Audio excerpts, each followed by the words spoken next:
What's up and welcome to the Nitro Show. I'm Burl. And I'm Streit. And today we are coming to you after the Sugar Bowl beatdown of Georgia. It wasn't really a beatdown, but it feels like that as a Georgia fan whenever we lose, no matter how much, how bad it is. But we'll be recapping that. We'll be recapping the other quarterfinal games, Peach Bowl, Rose Bowl, Fiesta Bowl, hitting all the news around that. And we want to thank you so much for spending your time with us today. Please make sure to hit that subscribe button and ring that bell so you don't miss any updates. Please like the video, drop a comment, share with your friends. It really, really helps us out. Yeah, like the show and leave a review on iTunes or Spotify or wherever you're listening. That will also help us grow the show. All right, so a little saltiness from the Sugar Bowl. Man, I'll tell you what, we knew this Georgia team was not the Georgia team of the last few years, but they were gritty as hell all season long, and they found ways to win. And tonight they just made a few too many mistakes. And Notre Dame, while they didn't play, I would say, excellent, they played good, and they didn't make any mistakes. And that was enough to give them a 23-10 victory over the Georgia Bulldogs. Notre Dame advances. They'll take on Penn State in the next round of the playoffs. Yeah, it was a really good game, I gotta say. Both teams played very, very well. It was a very well played game. We haven't seen a lot of that even from some of the other semifinal or quarterfinal games. But the story of the game, though, was turnovers and special teams. And by all rights, if you look at the stats, Georgia outplayed Notre Dame and all facets of the game, except for that turnover stat. And that ended up, doing them in, and then also, giving up that long kickoff return. Yeah, Just can't do that and win games. Yeah, it was really the final few minutes of the first half and the opening kickoff of the second half that did Georgia in. Up until that point, it was a 3-3 game. Georgia had a couple missed opportunities, a fumble at the 10-yard line by ETN, and, the unfortunate penalty on a Georgia walk-on player who was standing on the sideline on the long pass to Arian Smith that ended up, backing Georgia up, and we only got a field goal on that drive. But it was a 3-3 game, and Notre Dame gritted it out and got a field goal. Once again, the Georgia defense played really well in this game. I want to reiterate, there's going to be a lot of people who say Georgia played bad in this game. The Georgia defense played really well in this game. Notre Dame got one short touchdown drive. They got one, kickoff touchdown drive, and they got 3 long field goals. And that was it. It wasn't some domination. They ended up with 144 yards rushing, but a lot of that came at the end when Georgia defense was just absolutely gassed. They held Riley Leonard. He really didn't have much success passing the ball. But like I said, defense gave up, they gave up that field goal, and then Georgia got the ball back, and Kirby went aggressive. And the offensive line that played very bad tonight did the one thing you can't do at the end of the first half, and that's leave your inexperienced starter with his backside open to a blitzer. The guy hit Gunnar Stockton, caused the fumble. Notre Dame knocks it in for a touchdown right before half. And what was a tie ball game is suddenly a 10-point game. And you come out to the opening kickoff of the second half, and Notre Dame returns it for a touchdown. And all of a sudden, tie ball game is all of a sudden 17 points. Yeah, let's talk about that play a little bit, because that was brutal. Props to the Notre Dame defensive end. That guy played awesome. But man, who is that? Freeling on our side, or is Fairchild or Freeling, one of them? And it was Monroe Freeling was playing out at left tackle because he had come in for Ernest Green, who struggled a lot this year. Man, so many guys got whipped. It wasn't any of them. They all had a rough night tonight. But go ahead. I know, but on that particular play, it was so bad. He whiffed completely, ended up on his belly, just looking up. He knew he messed up. I felt bad for him, but that's his job. And that single play is really the biggest play of the game, because that led directly to 7 points. And that, was a combination of the O-line not doing their job, but also, kind of highlighting some of the inexperience that Gunner has. And we saw that later in the game too, and we can talk about that later. But well, we that even saw play it a was little bit. brutal. Yeah, I mean, we even saw Gunner's inexperience a little bit earlier in the game. So on Georgia's first, where they were driving, and Etienne ended up fumbling that ball. That was on a 3rd down play. And if you saw pictures of it, and I think I sent it to you in text, there was a huge hole in the Georgia line, and the Notre Dame linebacker was blitzing straight through that hole. He had a straight shot with nobody in protection coming in. An experienced quarterback sees that they're blitzing that guy on the right side and shifts his line protection. Georgia didn't. They had 3 guys go to the left and only 1 guy on the right side to protect that blitzer, which is where they were handing it off. And that was just one of those situations. Yeah. Gunner played a good game tonight, but there were little things that, that an experienced quarterback probably picks up on, changes some coverages, and that was just one of them. Either shifts the line signals, or just have the running back go to the other side. Right. It's like, hey, there's more Notre Dame players on this side than Georgia players. We probably shouldn't run that way. Right. But that's not what he did. Right. And it cost us big time. That was huge, because that was a chance to get up early, and we didn't take advantage of that one. And, like I said, the next drive was the long, beautiful pass to Arian Smith, who caught it. Praise be. Arian Smith catches a pass. Drops were not as much of a problem tonight. Obviously, Dylan Bell had a horrible drop, but 2 plays later, we threw a touchdown pass anyway, so that kind of got covered up. But, I mean, the guy on the sideline, it's a walk-on player, not even in uniform, was in street clothes with his jersey on, and just had a foot over the line, and the referee was feeling saucy and decided to throw the penalty because he bumped him. Probably should have been a sideline warning, but by letter of the rule, the referee has that right, and he threw the penalty. And if I'm that kid, I don't know if I'm going back to class on Monday or whenever they start. I might be I know you're a walk-on. I might be in the transfer portal. Yeah, they were talking about how it might be a Bartman situation for him. And yeah, I mean, seriously, he's going to get some nasty, nasty messages and threats. It's going to happen. The internet is garbage. Not just the internet, people in general. I feel for that kid because, it's going to be rough. But I feel for him, but I'm also pissed off at him because I think he cost us a good chance, because we were probably going to get a touchdown there. Yeah, but I mean, I think both teams can agree that the referees for this game were pretty garbage. And they were bad. That was just like, it should have been a warning, but it was such a I don't know, like what was he trying to prove? Like, he had to prove a point there, right? Well, it was like a kid was excited about a play, like that's what they're there for. And it was 10 yards behind the play. The guys had already ran past him. It was the referee chasing the play down. But it was also stupid because it was not long after the back-to-back running into the kicker penalties. Oh my! That didn't give Georgia a first down, when clearly the first one was roughing the kicker. The first one was egregious. The second one was running into the kicker. I thought he was dead for a second. Yeah, the first one was egregious as hell. He hit him up high, and they called the weakling version of that, and so then Georgia didn't get a first down. And I mean, the punter did a 360. Right. Right. What and the hell? The guy stepped on his plant foot afterwards. What the hell is roughing the kicker then? Like, is there not roughing the kicker anymore? Is that not a thing? Yeah. I don't know, man. These are what, Big 12, Big 10 refs? I think they were Big 12 officials. But as we've stated all year long, college football officiating sucks. It's not in the conference. The SEC sucks. The ACC sucks. The Big 10 sucks. It's a problem because most NCAA officials are not full-time officials, which is dumb to me, especially when you have these billion-dollar contracts. These conferences should be paying their referees to be full-time employees, not to be lawyers and businessmen during the week and only fly in on Saturdays to call these games. But yeah, and I do want to go on record. Like, I don't think the officiating really had much say on the outcome of the game, because it was terrible both ways. They missed a ton of calls. There was horrible calls both ways. Yeah, like a face mask that should have been called on Georgia that we got away with, and some others like that. Yeah. And just sloppy.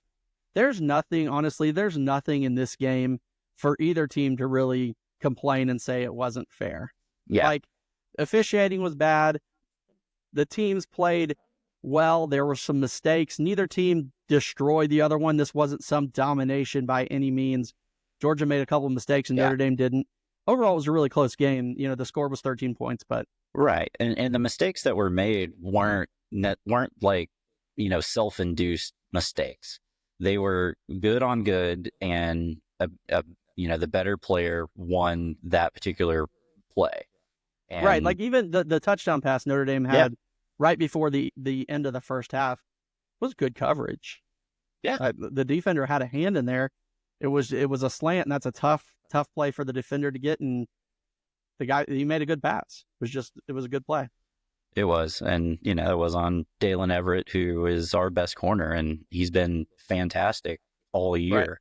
So that was just a hell of a play by Riley Leonard and the receiver, doing their job.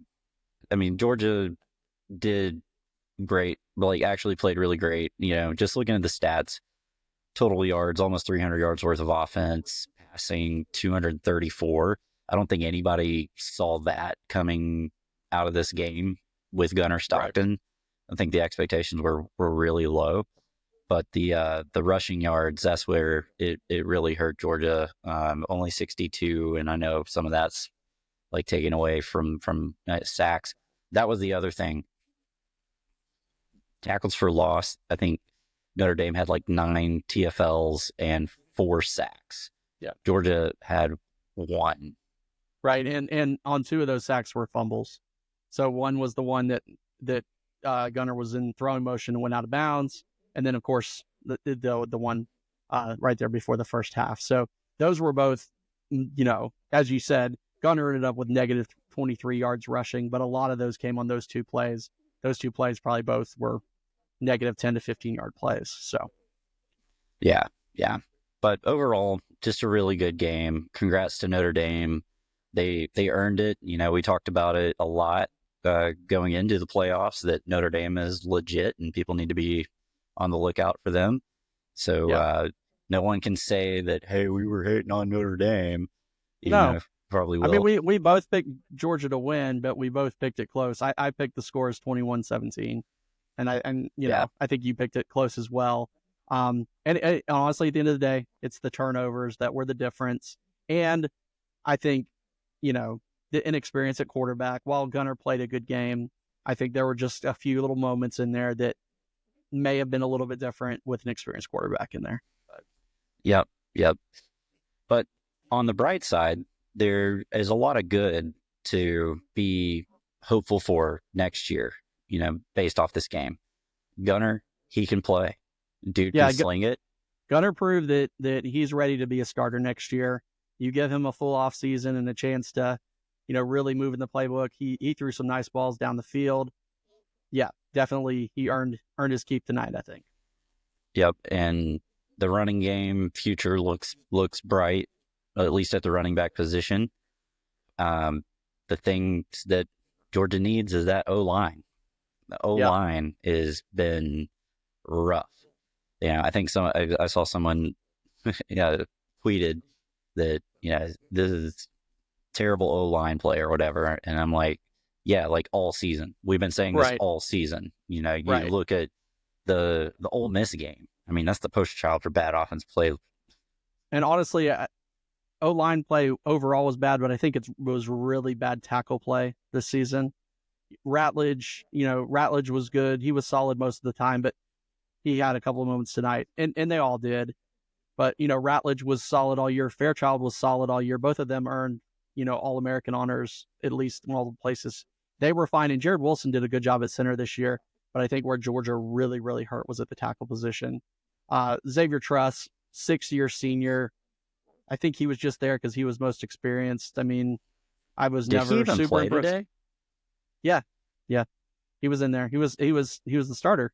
And then on the other side, Ernest Green struggled a lot this year. He got replaced by Monroe Freeling, and then in this game, Freeling struggled and Green went back in. We just never got the tackles worked out in this season, and unfortunately, it just led to the running game never really quite get going. Georgia just never really had a true offensive identity this year. But it was Carson Beck. It was Carson Beck, but even he was so inconsistent with the interceptions and everything and the drop passes that you didn't feel like you didn't feel like Georgia was going to be that big threat to score a bunch of points on you through the air because they were so inconsistent catching the ball. But basically, our whole offense was however well Carson Beck played. Right. When he was on, that offense was ridiculous. Right. I mean, 5 touchdown passes, turn it on in a heartbeat. And that experience that he had, like even with the ups and downs, he had the experience to, like we were talking about earlier with Gunnar, getting the team, the offense in the right play, in the right position. Right. There's a lot to be said for that. And I think that's one of the things that Kirby always talks about with it, having an experienced quarterback. He always starts with that over arm talent or, the measurables. Yeah. I think for Georgia looking into next year, I think you're going to see some changes on the coaching staff. Searles has not worked out. We were so spoiled, for having Sam Pittman, and then Matt Luke was great too. Searles in his second stint here at Georgia, I think, the line was okay last year. This year has just been bad. And I think Kirby needs to make a change there. Coley, once again, also in his second stint, I said this earlier, was it, the other worst Georgia team under Kirby, other than his first year, was 2019. And who was the OC that year? Coley. And this year, the receiving core just took such a step back. The drops and everything that I know he's a good recruiter. I know he recruits Florida really well. They brought him in to just recruit. I know they did, but man, it just seemed like such a drop off from, where we were. And on the defensive side, this was Schumann's first year as the lead defensive coordinator, with Muschamp kind of stepping back. And I know he's the inside linebackers coach, but the inside linebackers and really the outside linebackers didn't have great years. Jalen Walker did, but he's really kind of a rush end. He's an outside linebacker. He's a pass rusher. Yeah, he's a pass rusher. He played great. And he played great tonight. He was did. Getting held. He was getting held like crazy. But that's beside the point. But CJ Allen is CJ Allen, Raylan Wilson. When CJ Allen messes up, he gets his money's worth. Yeah. CJ Allen, Raylan Wilson, and Damon Wilson, I felt all regressed this year. They all took a step back. They were all promising last year, and I just felt like they all took a step back this year. So, to me, maybe, I don't think Schumann's going anywhere unless he gets a head job somewhere, but maybe the outside linebackers coach, Uzo Duribe, maybe we move on there. The secondary coach, the first year under Tavares Robinson, he was supposed to be hyped up. I don't know. I mean, yes, we had Fran Brown before, and Fran Brown was awesome. So maybe we expected a drop off, but I think there's going to be some coaching staff changes. I also think that Georgia has not been very active in the portal yet, but I think honestly, we were too focused on trying to break in a new quarterback and just haven't had time.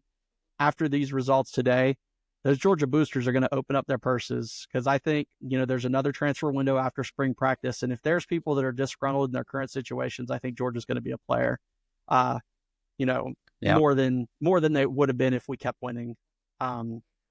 We're still out there, working on those receivers, though I did see that the kid from USC is visiting Miami. So bye-bye.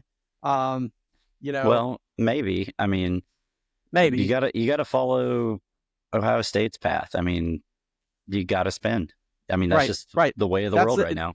Right. And nobody else has done that except for Ohio State, really. You either had the teams that have went heavy on the portal spending or the teams that have been heavy on investing in their players they develop. Georgia and Alabama on one side of the field, in the Ole Miss on the other side of the field, and Ohio State and a little bit Oregon, but really Ohio State has been the only one that's been truly had a top 10 roster without the portal and supplemented with high expensive players. So if that's what it's going to be, Georgia doesn't have those types of boosters. They just don't, but they have enough to get a few pieces, and I think that's what they'll do. Yeah, yeah. But it breaks my heart as a Georgia fan. Season comes to an end.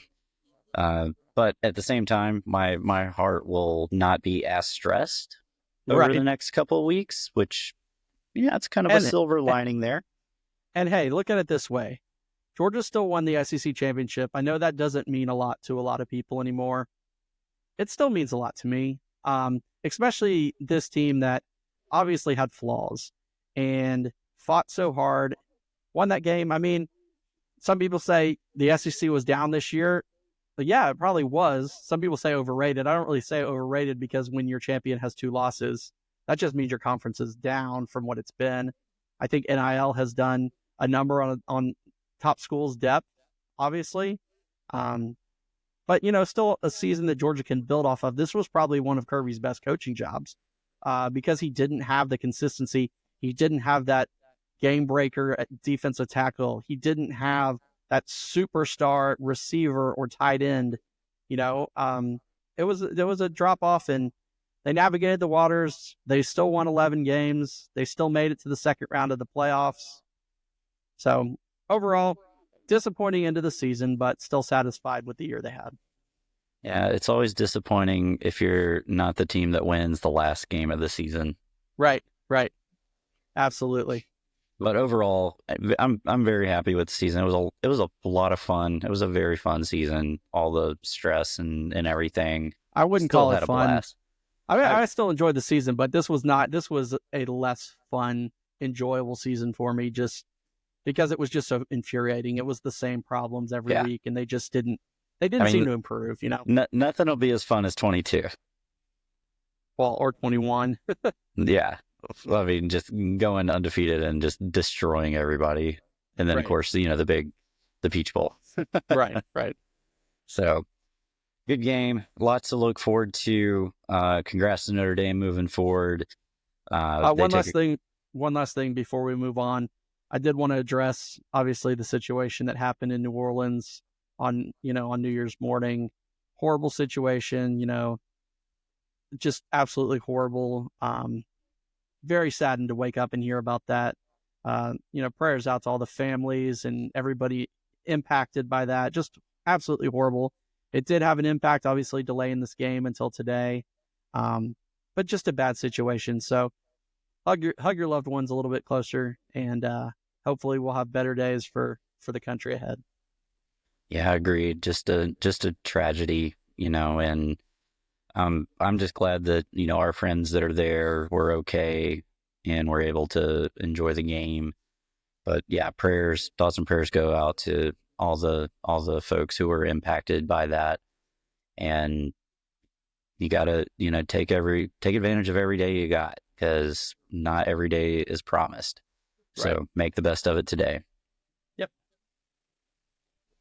So on that note, congrats to Notre Dame. They take on Penn State in the next round.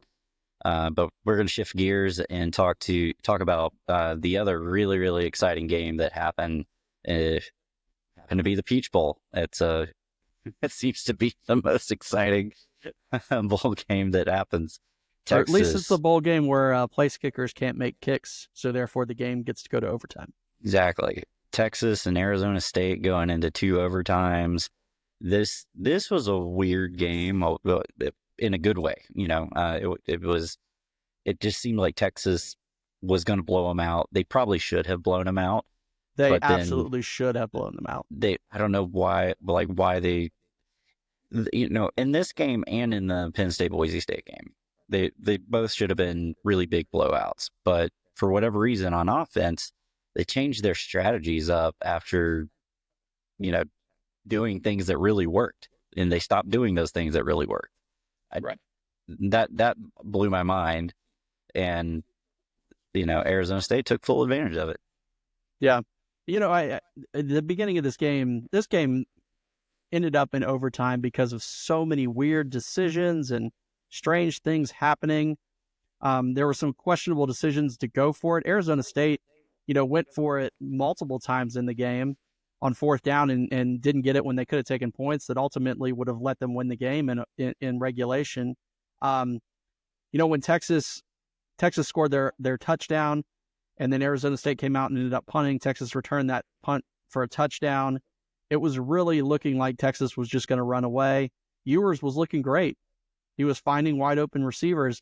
And then all of a sudden, the Arizona State defense just kind of clamped it down and kept it close. And in the first half, Texas had bottled up Scatabo really good.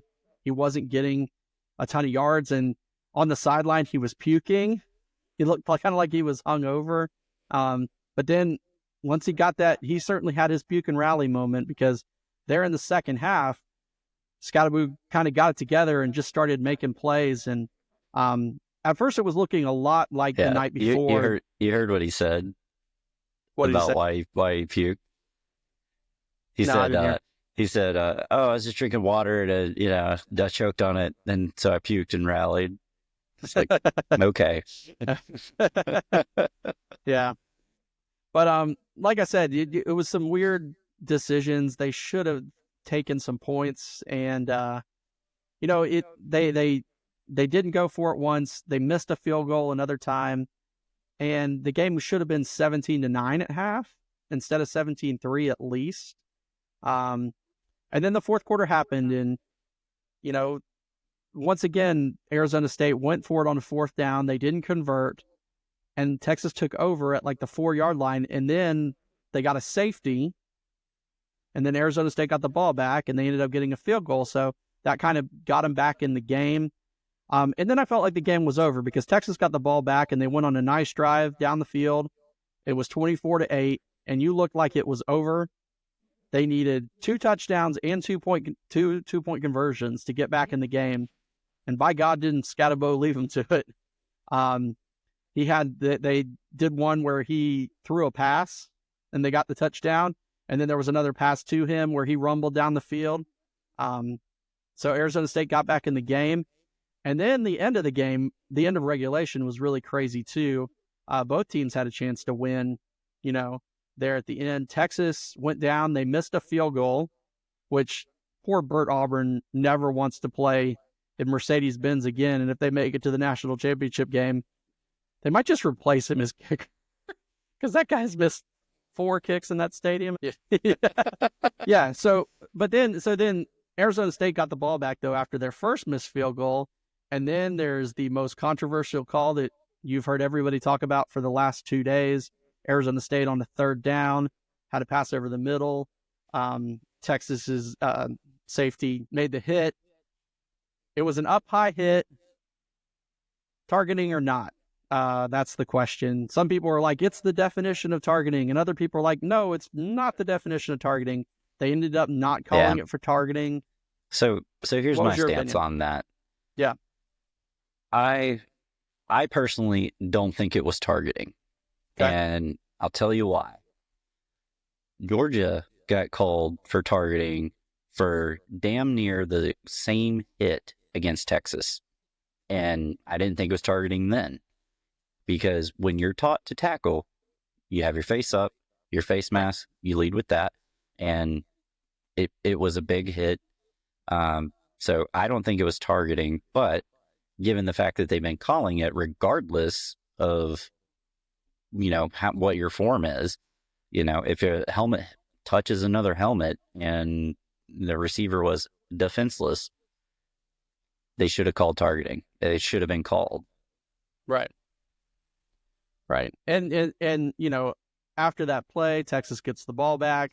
They have another chance to win the game on a field goal, and they miss it again. So then we get into overtime, and Texas has the ball, and it's a 4th down, and they're facing a 4th down and 13 from the 28-yard line. Arizona State has moved them back, and Ewers made a great play to get a touchdown. They got the touchdown, and then they went to the second overtime, and Ewers on the first play, another touchdown, and Arizona State was just out of it at that point. They were just out of gas. Texas holds on, gets the victory, 39-31. Texas did pick up that 2-point conversion, so they were going to need a touchdown and a 2. And Texas is moving on to play Ohio State in the Cotton Bowl. Now, interesting, it's the Cotton Bowl. Texas will get a little bit of a home game, you know, but yeah, Yeah, it was a wild finish, missed field goals, kind of weird decisions. it was the most fun game of the week to watch for sure, and it it's fun watching Cam Scatabo. Like I am really looking forward to see where he goes in the draft. I hope he actually gets drafted to a decent team because man, that guy, he's a beast, but he's also a diva, so he's a super entertaining guy. You Right, know, right. Yeah, he was yelling at his linemen there in the first half on those fourth downs, and but I mean, and but he was named the MVP he in a backed it losing up. effort. Yeah. They the Peach Bowl, they were like, when they went to bring him the trophy at the post game, they were like, we've never had to do this, but we have to give the MVP trophy to a losing player. Well, he 143 yards rushing, 99 receiving, and 42 passing. yeah. I mean, he earned it. I Yeah, mean, he did it. He literally did it all for them, and he's just he's fun to watch. He's really yeah, good.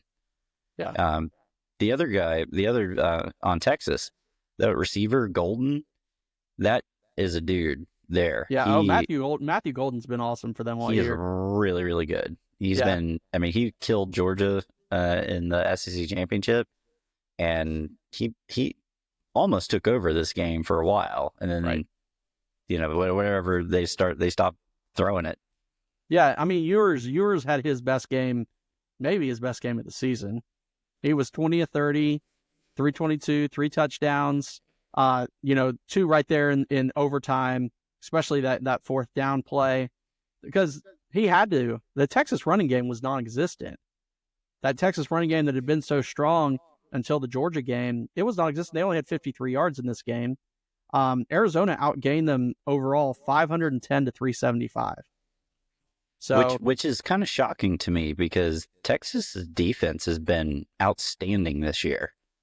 almost all of that was in the second half when they were mounting that comeback. They had 2 really long touchdown drives that to tie up the game, and it's weird because you look at the stats, you look at that, you look at the things that happened. Man, if Arizona State, if their coach, I know he felt strongly about Scatabo, but if they would have just taken those points, take the points. When you are an underdog and you get a chance in the first quarter to get points, you take the points every time. You take the points no matter what. I mean, that's Right. just smart football. It doesn't matter if you're underdog or not. Yeah. If you got a chance to get points, you take the points. Yeah. So the other thing I wanted to point out here was going to this game, I thought you were going to finally see the Arch Manning package. We've been talking about it. I don't even think he played it down in this game, and He didn't play at all. Considering that Texas could get nothing going on the ground, and after the first few drives they were kind of going dormant. I don't understand it. Maybe they're trying to save it for a championship game, but I don't know. But I just feel like you have that weapon, you could use it to at least try to kickstart your offense when you basically went 2.5 quarters without scoring really. I don't know. Yeah. I'm just shocked that Arizona put up so many points against that defense because that defense has been looking awesome all year. Granted, they haven't. The only good team they played this year was Georgia, really, but they did really well against Georgia's offense. And I don't know. It's like, is Georgia's offense really that great? I think we know that answer, but I mean, but Arizona State's also good. They have a really good. I said this. I think I said these exact words in the preview. Arizona State has a really good young running back and an awesome tailback, and they do. They just don't have any good receivers. I think that was part of their problem too. They had guys hurt, from early in the year. So yeah, I think one thing that really helped Arizona was in the second half. They got their best defensive back because he was out for being called for targeting in the previous game. Yeah. So a great effort by the Sun Devils. Certainly, from what a story. Being picked last in the conference, they're certainly a team on the come up. Dillingham, I think they said he got a huge contract extension the other day. The quarterback will be back. So I think they've got a bright future out there, especially in the Big 12. It's a new look Big 12. I look for them to continue to be one of those teams that's in the hunt for the next few years at least. Yeah, a lot of upside for them. Congrats to Arizona State on a good year, and Kenny Dillingham, well-deserved contract extension there. Yeah, he talks the talk, but he also, his team backs it up. So Yep. Can't fault a man for that. Yep. And Texas's prize for Ding, beating ding. Arizona State is you get to go face full Megatron Ohio State, which went out there to the Rose Bowl and obliterated Oregon 41-21.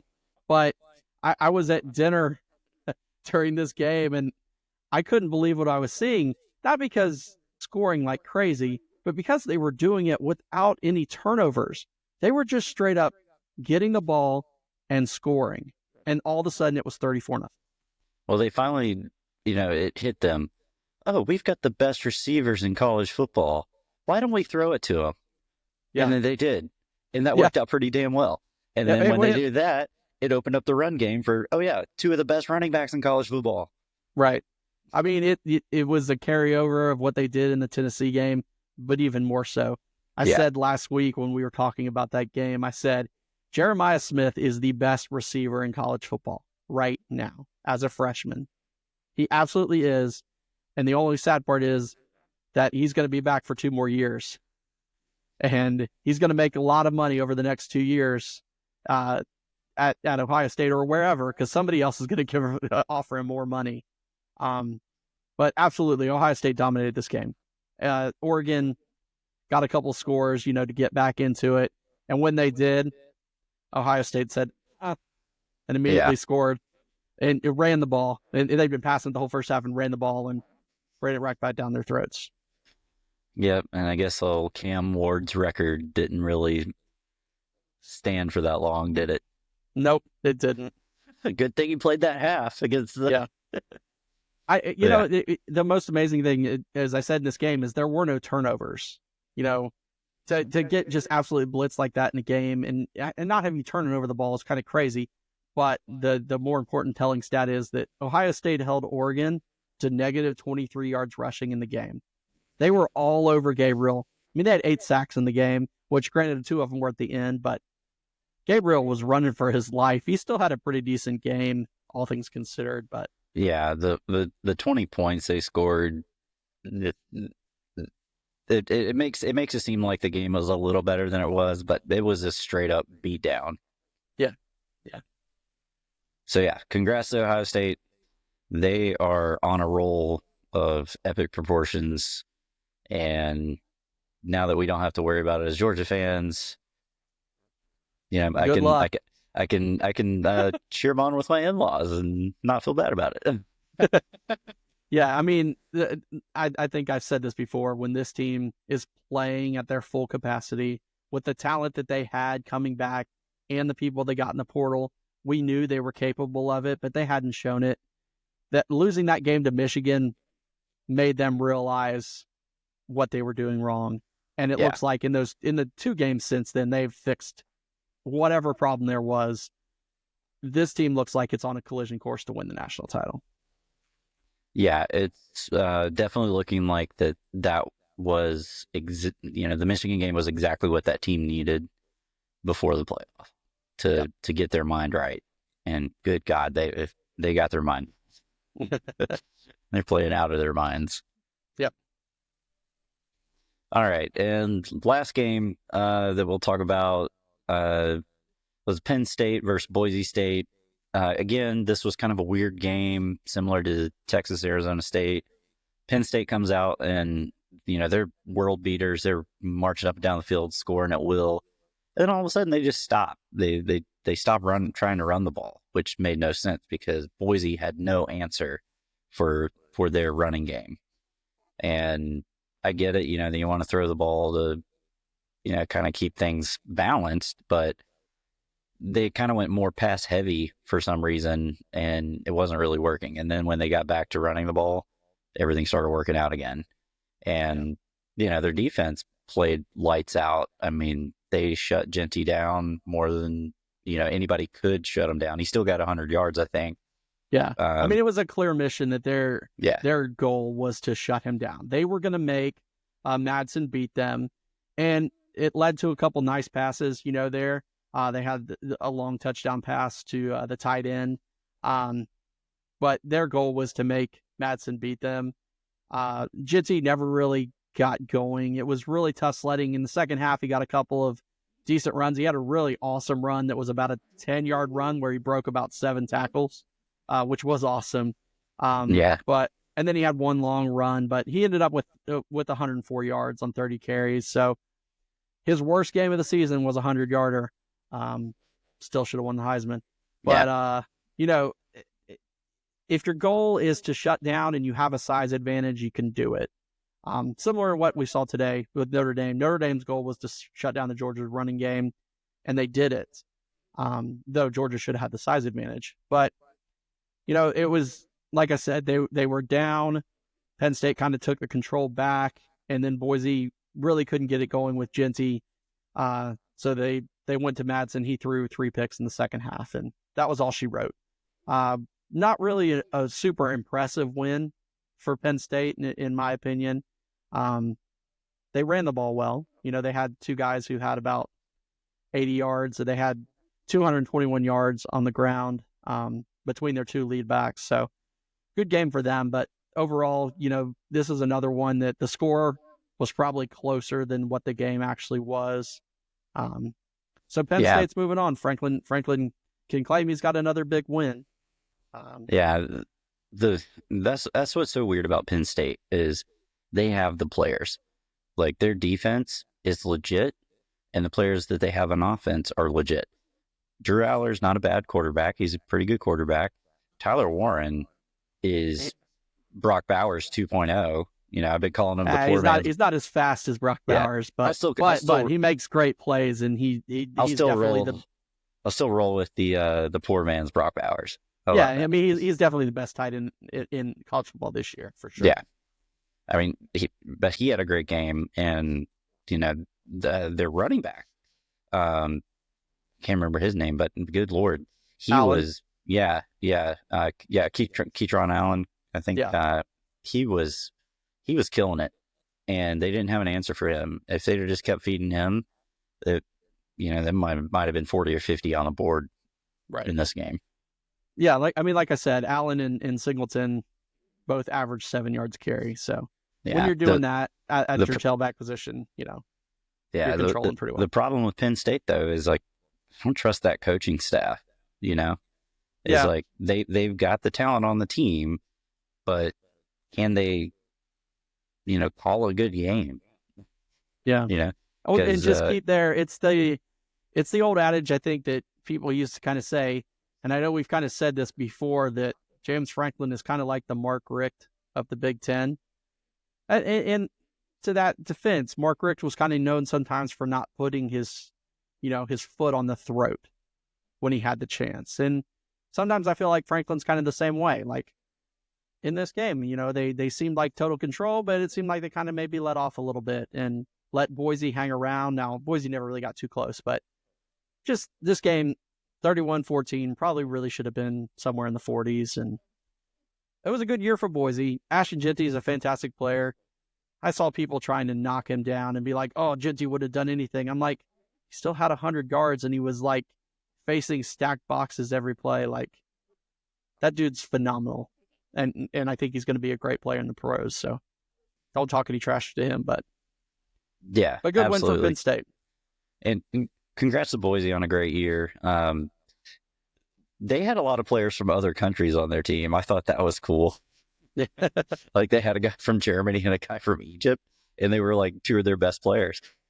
Speaking of people from other countries, did you see in the Georgia Notre Dame game, there's a Notre Dame player, a walk-on, who's Korean, who has his name in Korean on his jersey? Wow.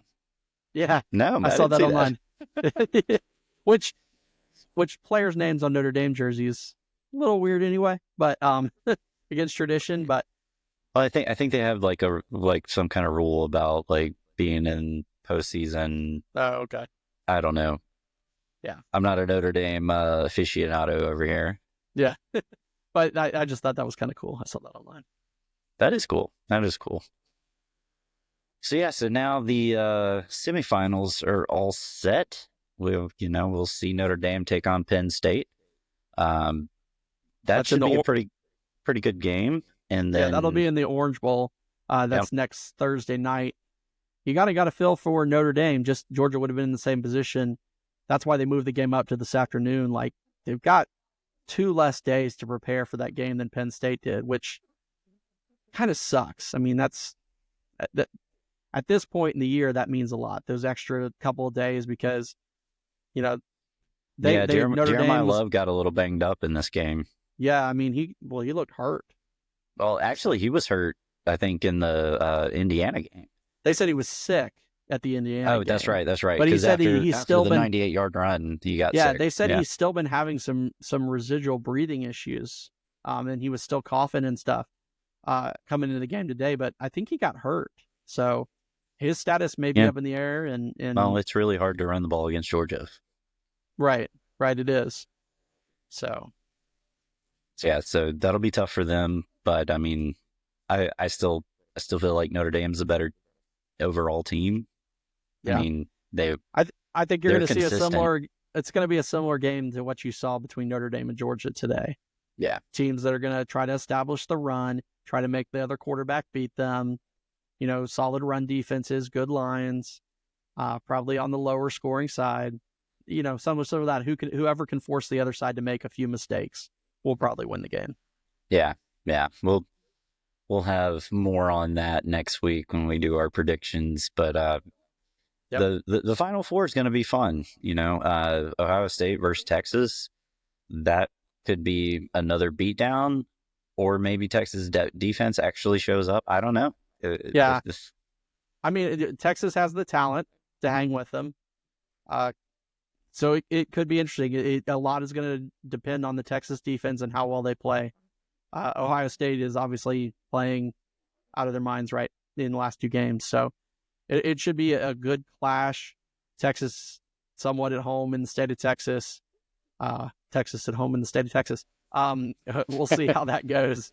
And that game's on Friday night. So yeah, I think that game's just going to come down to whoever can affect the quarterback the most is going to win. Yeah, for sure. So yeah, so that's our recap for this week. Congrats to all the teams that have won and are moving on. And also congrats to the teams that took the L in this round. It's nothing to hang your heads on. Good seasons all around in different ways. Georgia winning the SEC, probably didn't have any business winning the SEC. But in the end, great coaching job by Kirby Smart to pull that out. Arizona State picked last in their conference, and they end up winning the daggum thing and should have beat Texas. They should have won, but that it wasn't in the cards. And Oregon, they had a great year, number 1 for most of the year, and like Dan Lanning said, it just wasn't their day to win. Right, and the last thing I'm going to point out here was I saw this right after the game ended tonight.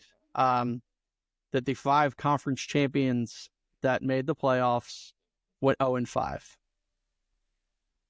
And I don't know if that's more a result of just necessarily the other teams being better. They've talked about the disadvantage of not playing in that first round. And for a lot of these teams that have moved on, they didn't have to play in conference championship games, like Ohio State didn't have to play in a conference championship game. Penn State did. Texas did. Notre Dame obviously didn't.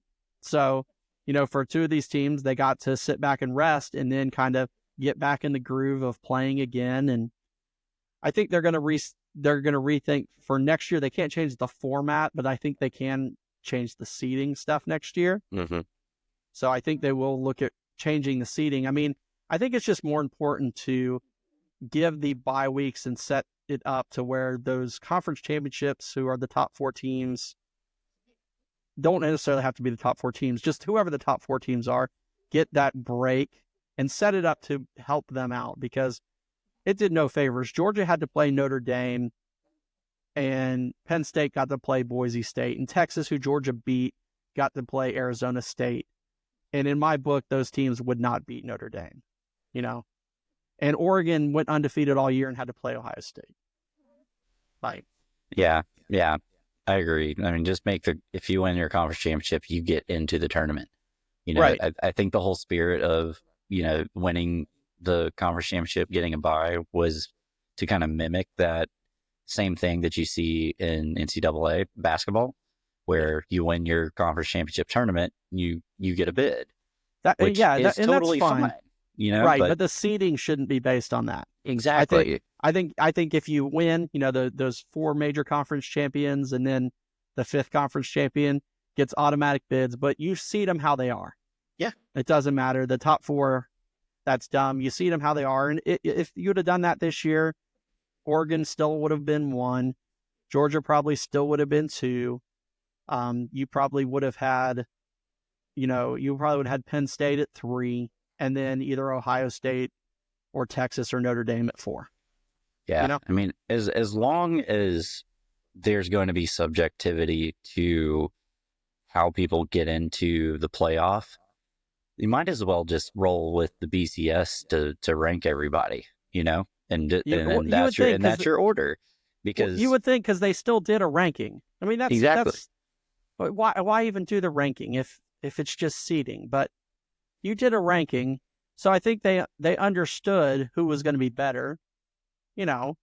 So, but anyway, good season for the Dogs. I hate to see it end this early, but we're moving on. And as Burl said, we'll be back next week to preview the semifinal games and get ready for the offseason. We're going to have some cool stuff for you guys in the offseason, so look for that coming soon too. Absolutely. All right. Well, for one last time, go Dogs. Oh, forever. Go Dogs.